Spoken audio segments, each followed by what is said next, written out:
Hey, what's going on, everybody? DJ here, or Rock, or Uncle Handsome, as they call me. Right now on newsstands is my face on the cover of Muscle & Fitness. It's the greatest cover I have ever done by far, man of the century.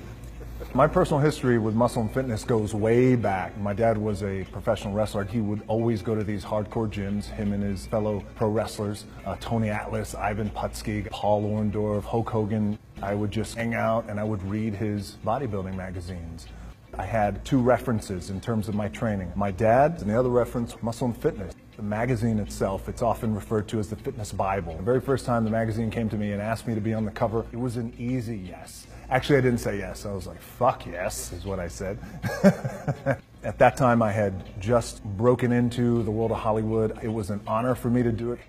The very first time I worked out in the gym, I was with my dad. I would get on the wrestling mats with him, bend my body into pretzels until I tapped out. And finally, when I was about 10 years old, he let me hit the weights. The very first exercise I did was a bench press, put on 225s, press that up. All right, you ready to go to the 45s? I was like, yeah, let's go to the 45s.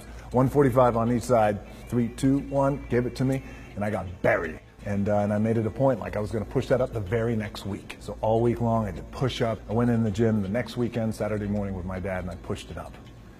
And that's why I don't need therapy today. Being the man of the century for Muscle & Fitness, it's an honor. It's not a right just because you become a star. I've had the opportunity of being on every magazine cover in the world. We've had amazing shots, Rolling Stone, GQ, Details, Esquire. To be man of the century for Muscle & Fitness is by far the best cover, the greatest thing that's ever happened. So when I was 13 years old, we got evicted out of my place, out of our little apartment in Hawaii. I had no place to sleep, but I knew at that time the men in my life who I aspired to be were all these men who went to the gym, who were on the cover of Muscle & Fitness, by the way. Arnold, Chuck Norris, Clint Eastwood, you name it. I'm very grateful, and I hope I do the magazine proud. Meeting Joe Weider was an honor. He was all things that I had hoped him to be. Training and some sort of physical activity becomes my anchor every day. Try and stay focused. For me, I got to get up at 3:45 in the morning. I do my cardio, I'll have my breakfast, then I'll go train and hit the iron, then I'll go to set. And if I could get those things done before I go to set, then I could work for the next 12, 14, 16 hours. Fun part is the strategy behind it. Training for a role like Ballers is different than training for a role like Baywatch, Fast and Furious. For a role like San Andreas, they're all different, because if you do anything, you never want to do anything half-assed, especially when it comes to your training. Get in, be intense, execute on it, and then get out. For a lot of guys out there, and I was certainly one of those guys, in my 20s, I thought I had all the answers, didn't know shit. By the way, in my 30s, I'm still trying to find myself, as a lot of guys are out there. Hopefully when you hit your 40s, you're hitting a nice stride. Every day today, I'm just more appreciative of the moments. Been through relationships, been through a divorce, have a beautiful daughter, one on the way, very, very lucky man. If I'm gonna do it, I need to do this job right. I need to stay focused on it, and I need to give the best effort I possibly can. And not only that, but just between us, I was like, I'm gonna be the baddest motherfucker walking at 43, 44, 45, 46, 47. Social media for me it's become the most valuable asset I have.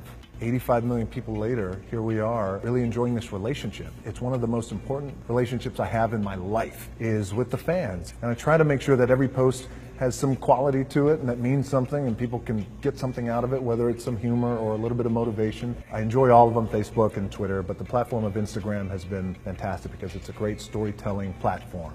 Plus, I have long-ass arms, man, and I can take selfies like that. I don't need a bullshit selfie stick. We just signed an incredible deal with Ford, which we're all very, very proud of. It's an incredible partnership, spokesman of service. We want to do something that's never been done. And then we felt like, collectively, the most powerful space is servicing the people. And plus, Ford has been in my DNA since I was 15 years old. I am honored. It's an amazing issue. Pick it up. It's iconic. It's historic. And I'm on the cover. And thank you.